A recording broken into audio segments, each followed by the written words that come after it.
He says, I hope I win. Dude, I hope you win too, I suppose. Let's just luck of the draw. You're going down. Put your hands together and welcome ROC Sandy.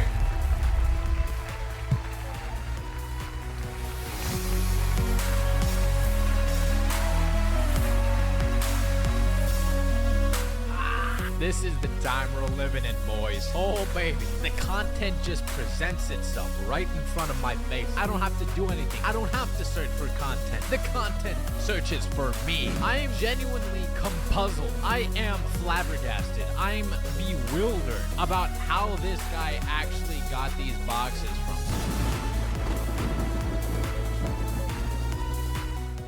I am honored to be a part of this. I'm honored to be the first guest of this amazing thing. I can't believe you put this together, to be honest. It's so unique. I love the idea. When he reached out to me, I was like, dude, I have to be a part of this. All right, so ROC, I got you your own card. This is a nice fresh card for you for the Lightning League. I'm gonna win it, chat. I'm sorry, but I'm gonna win it. Like, it's not even a debate, you know. I'm gonna win it. The Scarlet and Violet base is just built differently in that the pull rates are very good. To be honest, it's a very underrated set. You know, I remember a lot of people saying, oh, it's bad, it's mid, it's mid. I think it's probably one of the best base sets we ever had in the history of Pokemon. The Japanese version as well, they had like one of the most expensive cards to ever like release. The Miriam started out like a 1K card when it was released. I'm glad that people are finally understanding like, hey, it's a great set.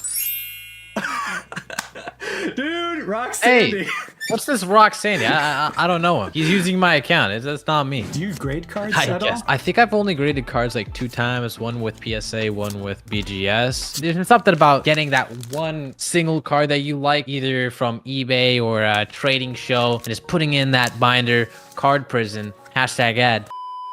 I'm very interested in Card Prison. How did the idea of Card Prison come about? When did you start that business? How did you conceive that idea? You're so young, and to be doing a business like this, a binder company. Talk to us about it a bit. It was definitely been quite a journey doing this. I was talking in a live chat in one of 026 Gonzo's live streams. Me and Opossum Bud in the chat were joking. Your sleeves were basically prisons for your cards. And I was like, wait a minute, prisons, Card Prison. You know what'd be funny? If there was like a binder company or sleeve company called Card Prison. That'd be pretty cool, huh? That's actually a pretty good domain name, to be honest. So I bought the domain name right away. I didn't even think about it. I bought the domain name. I was like, okay, I think people would really like the idea of, you know, top loaders and regular sleeved cards, because I don't really see that on any binder company. I think it's a good idea. I contacted manufacturers. I ended up finding one that would actually, you know, bring my idea to life. I worked very tirelessly on the website. That's probably one of the most complicated things. After that, you know, the rest is history. If anybody else is interested in Card Prison, make sure you go to cardprison.com. Check out ROC Sandy's website. It looks like a really awesome looking binder. So cardprison.com, go buy one. You can put that in your ad. How old were you when you started this business? Just curious. Was it only just last year, or like when did this all start? I believe it was about a year ago, maybe a little bit over, maybe a year and a half ago. Yeah, I think it was when I was 16, I believe. So young to be such an entrepreneur like that, you know, it's really impressive. I appreciate it. Yeah, I definitely get it from my family. My family is definitely creative minded. They never really forced me to do anything. For example, like something you guys don't know, but I'm actually homeschooled. So they never forced me to go to school or anything. While I was at the house, I always constantly think about different projects that I kind of want to do or pursue. And lucky enough, I already had a decent, successful, you know, YouTube channel that I could kind of add on my brand to. Huge thanks to my parents, because, you know, without them, I wouldn't really be in the position even to do this. You're getting to more college age now. What are your plans for the future? Where do you see yourself in, you know, 2 or 3 years? What do you plan to do? I'm not really planning to go to college. I think I've kind of found the path that I kind of want to do. Obviously, my business is my main priority. Something that a lot of people don't know, I actually do writing on the side as well. So I write novels, I publish them. That's kind of been like my main aspiration before even doing YouTube, which is to be a, you know, successful author and just create really inspiring stories. So that's just my #1 thing. And then, you know, obviously my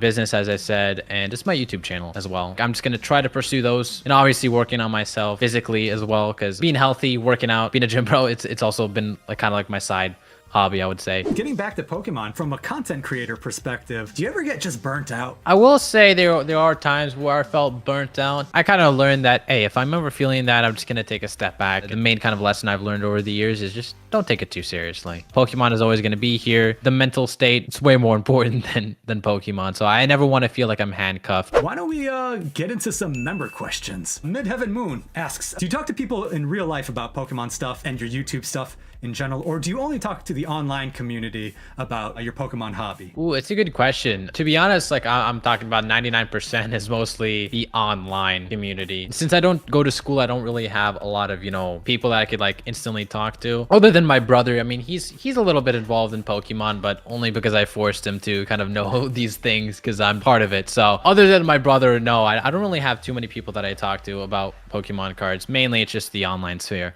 Mephisto54, aka Emily and Dad, I would like to know how he feels about the direction of the Pokemon as a collecting hobby. Prices are skyrocketing, stock is scarce, and scalping is high. Pokemon has attracted my daughter and I for the fun characters and affordable options. Magic the Gathering has grown way too expensive, and now Pokemon is heading in that same direction. He wants to know your thoughts on the big Pokemon boom that we're going through right now. It's very scary, man. I completely understand everybody that are feeling like very down in the dumps, but as I kind of said before, just don't take it too seriously. I think things will get better, absolutely. I've seen it all happen a few times. I've seen other booms happen, and it always gets better. Don't get too worried about it. Lord Hulnick says, when did you get into Pokemon and YouTube and started streaming? Was it tough starting out? Ooh, so I got into Pokemon, I would say, when I was living in Australia for a few years. I was watching the anime because my older sister and brothers used to watch it. So she's like, you know what, you should watch this. It's really fun. And you know, it was absolutely amazing. I ended up watching like 1,000 episodes of it about like 10 years ago, I think. That's when I got into it. And then into collecting, I got into it about 2015, I would say, when Generations hit shelves and Evolution. So maybe like early 2016, I would say. My first video was about the Unlisted Leaf drama that happened a couple of years ago where he partnered up with a company called StockX. I remember. Back when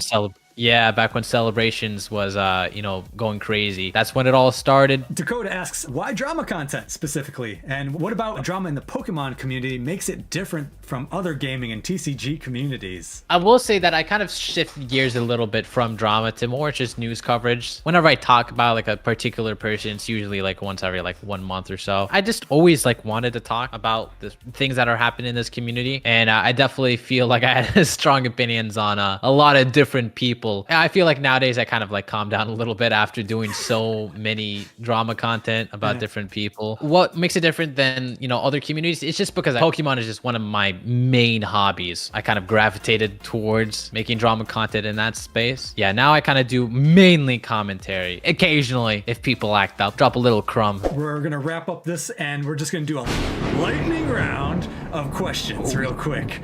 First Pokemon video game you ever played? I haven't played one single Pokemon video game, surprisingly.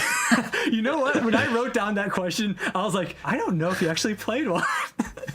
No, yeah, surprisingly, I have not. I was mainly just like in the card games and TV show. Favorite Pokemon card and or Pokemon card set? Ooh, Cosmic Eclipse is my favorite Pokemon set, and my favorite Pokemon card is the one inside that set, which is the Erica's Vileplume alternate art card. What is your current Pokemon card chase? Since the release of Journeys Together, I gotta say that Lily's Clefable. I freaking love it. Do you have a memorable Pokemon card pack pull? Well, I did. Before I started my YouTube channel, I was opening up packs with my brother of Champion's Path, and then I ended up pulling the Rainbow Charizard VMAX from that set. I was like freaking out, dude. I was freaking out. It was a very big memory. And then I ended up sending it to BGS, and it ended up getting a 10. Wow, that's awesome, dude. If you could unbox one rare vintage Pokemon product, what would it be? So let's say Wizard of the Coast era. I kind of like Aquapolis. I would say I'm gonna go with Aquapolis. The e-reader series, like in general, had a lot of very unique artwork, and some of it was like way out there as well in terms of style. E-reader series, that's a good one. I think that's gonna do it for this stream, Rock. I hope you had a good time on this live stream. It was amazing. Thank you so much for the opportunity, man. It was so awesome. I was at the edge of my seat,